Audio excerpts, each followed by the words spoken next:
सूरज घर से निकलकर साहूकार दमन सिंह के पास जा रहा था और मन ही मन सोच रहा था, आज तो मैं साहूकार के पास बैठकर पूरा हिसाब करूंगा। इतने दिन हो गए, मैंने तो उससे सिर्फ 1000 रुपए ही कर्ज लिया था। अब तक तो कितने पैसे चुका बैठा हूँ। उल्टे मेरा ही कुछ उसकी तरफ निकलता होगा। उसने हिसाब नहीं लगाया होगा और हर महीने लठैत को मेरे पास सूद लेने भेज देता है। सूरज अपने मन में सारी योजना बनाते हुए साहूकार के पास पहुंच गया।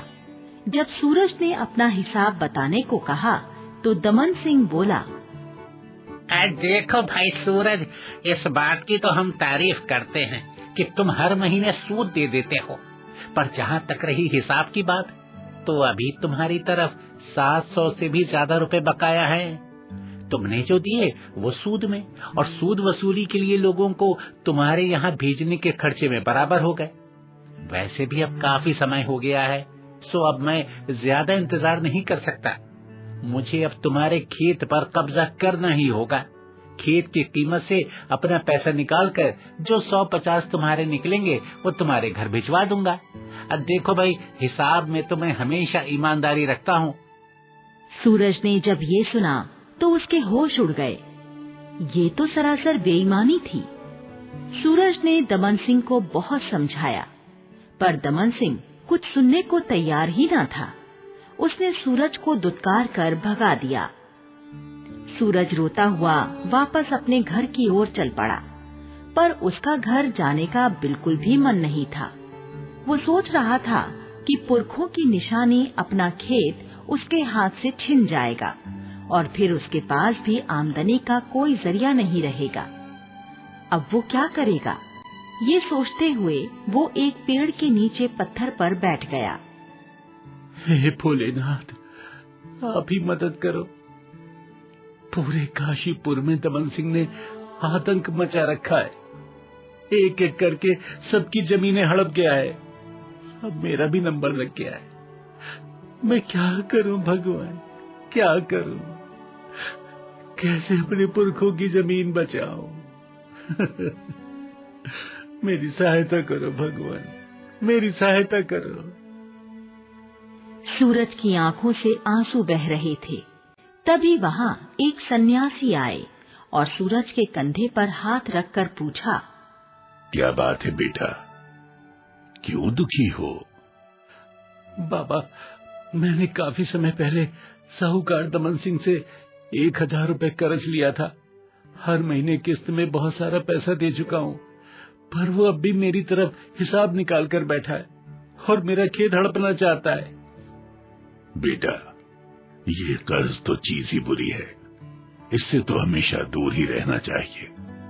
पर चलो, जो हो गया सो हो गया। तुम्हारा दुख दूर हो सकता है। उत्तर दिशा में भगवान शिव का एक विशाल मंदिर है, वहां पैदल जाओ। रात भर मंदिर में खड़े होकर सच्चे मन से प्रार्थना करो। भोले शंकर की कृपा से तुम्हारा कष्ट दूर हो जाएगा।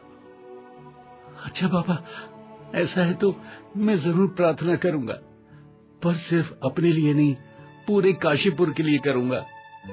मेरे अकेले के कष्ट दूर होने से क्या होगा अगर दमन सिंह ने बाकी काशीपुर को नरक बनाए रखा तो? तुम्हारे विचार अच्छे हैं पुत्र, तुम्हें अवश्य सफलता मिलेगी। सूरज ने सन्यासी के चरण छूकर आशीर्वाद लिया और मंदिर की ओर चल दिया। पैदल चलते चलते वो शाम तक भोलेनाथ के मंदिर पहुंच ही गया। भोलेनाथ का मंदिर देखकर उसकी आंखों में चमक आ गई। सचमुच विशाल और भव्य मंदिर था। सूरज ने पुजारी के चरण छुए और मंदिर में एक तरफ खड़े होकर प्रार्थना करने लगा। जय भोलेनाथ, जय भोलेनाथ, जय भोलेनाथ, जय भोलेनाथ, जय भोलेनाथ। पूरी रात सूरज मंदिर में खड़ा रहकर प्रार्थना करता रहा। भोर काल में सूर्योदय से पहले भोलेनाथ ने सूरज को दर्शन दिए। सूरज, आंखें खोलो सूरज। बाबा, बाबा भोलेनाथ, आप। जय भोलेनाथ, जय भोलेनाथ। सूरज भोलेनाथ के चरणों में गिर पड़ा। बोलो पुत्र, क्या चाहते हो? महादेव, दमन सिंह ने हमारे पूरे काशीपुर को अपने चंगुल में जकड़ रखा है। उसके चंगुल से आजादी दिलवा दो भगवान, उसके चंगुल से आजादी दिलवा दो। तुमने कल सुबह के बाद से कुछ खाया नहीं है, पहले कुछ खा लो। क्या खाना पसंद करोगे? भगवान, मैं तो रूखी सूखी खाने वाला हूं, मेरी कोई पसंद नहीं है। फिर भी तुम युवक हो, कोई तो विशेष इच्छा होगी। अब भगवान, आप कहते हैं तो कई दिनों से मेरी खीर पूरी खाने की इच्छा हो रही है। ठीक है, तुम खीर पूरी खाकर पहले तृप्त हो जाओ। सूरज के सामने खीर पूरी का थाल आ गया और भोलेनाथ अंतर्ध्यान हो गए। सूरज ने खीर पूरी खा ली तो उसे ध्यान आया कि वो तो काशीपुर को दमन सिंह से मुक्त करवाने के लिए आया था। हाँ, अरे मैं कहाँ खीर पूरी खाने में लग गया, वो बात तो वहीं रह गई। इस खीर पूरी ने मुझे मेरे लक्ष्य से भटका दिया। मैं आज से खीर पूरी नहीं खाऊंगा, हाँ, और दोबारा तपस्या करूंगा। अगली रात सूरज फिर से तपस्या करने के लिए मंदिर में खड़ा हो गया।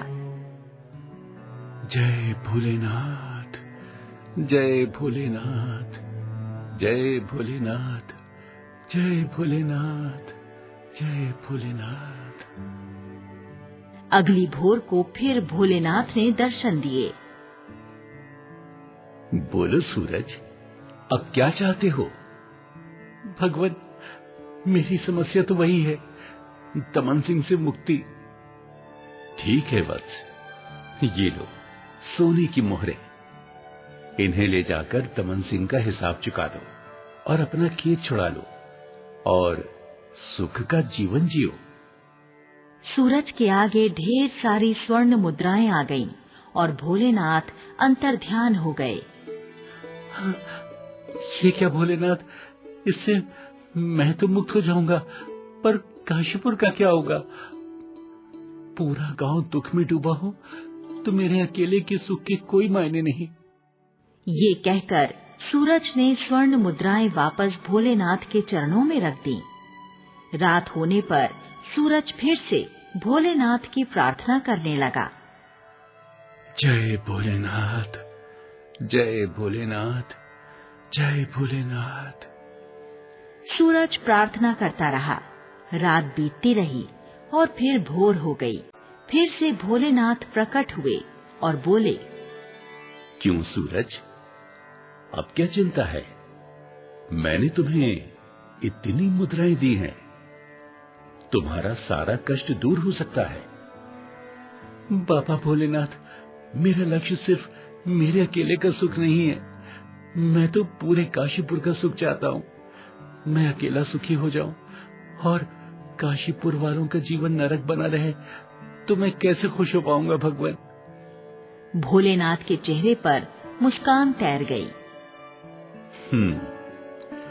सूरज, मैंने तो तुम्हें लक्ष्य से भटकाने की कोशिश की, पर तुम नहीं भटके।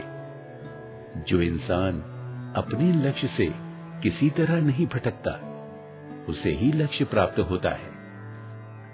तो प्रभु, पूरे काशीपुर को दमन सिंह से मुक्ति दिलवाइए ना। ठीक है वत्स, ये स्वर्ण मुद्राएं तुम रखो, इन्हें गांव की भलाई में लगाना। तुम दमन सिंह के पास जाओ और उससे कहो कि मैं पूरे गांव का कर्ज चुकाने आया हूं, सबका हिसाब दिखाओ। और अगर तुमने बिना हिसाब के लोगों को परेशान किया तो मैं सिपाहियों को बुला लूंगा। जी प्रभु, मैं ऐसे ही करूंगा। जय भोलेनाथ, जय भोलेनाथ। तुमने अपने साथ पूरे गांव वालों की भलाई के लिए प्रार्थना की, इसलिए मेरा आशीर्वाद हमेशा तुम्हारे साथ रहेगा। ये कहकर भोलेनाथ अंतर्ध्यान हो गए सूरज ने उन मुद्राओं में से कुछ मुद्राएं खर्च कर आलीशान कपड़े खरीदे और शान से चलता हुआ साहूकार दमन सिंह के पास पहुंचा। साहूकार दमन सिंह उसका बदला रूप देखकर चौंक गया। सूरज ने बिना समय गंवाए उससे कहा, साहूकार दमन सिंह, मैं पूरे गांव वालों का कर्ज चुकाने आया हूँ। हिसाब दिखाओ और पैसे ले लो। भैया ये तो अच्छी बात है। देखो मैं तो हिसाब का पक्का हूँ, हिसाब से ऊपर किसी से एक पैसा भी नहीं लेता। अभी दिखाता हूँ। ये कहकर साहूकार अलमारी के पास पहुँचा और अलमारी खोली, पर वहाँ तो हिसाब किताब की कोई किताब ही नहीं थी। दमन सिंह घबरा गया। उसने दूसरी अलमारी खोली, वहाँ भी कोई किताब न थी। अब तो उसके चेहरे पर पसीना आने लगा। वो तीसरी अलमारी की तरफ बढ़ा, उसे खोला तो वहाँ भी कुछ नहीं था। वो धड़ाम से फर्श पर गिरकर बैठ गया। दमन सिंह, तुम्हारे पास तो कोई हिसाब नहीं है। तुम ऐसे ही गांव वालों को परेशान करते हो। मैंने सिपाहियों को बोल दिया है, वो अभी तुम्हें गिरफ्तार करने आते होंगे। ये क्या कह रहे हो? अरे अरे, मेरे बही खाते कहाँ चले गए? अब मैं क्या करूँगा? भागो भागो। ये कहते ही दमन सिंह और लठैत भाग निकले। सभी गांव वालों ने सूरज का धन्यवाद किया। उन्हें दमन सिंह से मुक्ति जो मिल गई थी।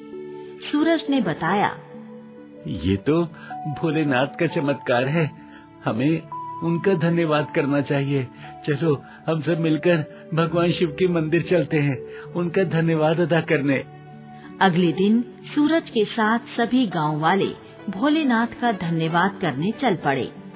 आगे आगे सूरज और पीछे पीछे गांव वाले। भोलेनाथ के मंदिर पहुंचकर सबने प्रार्थना की और भोलेनाथ का आशीर्वाद लिया।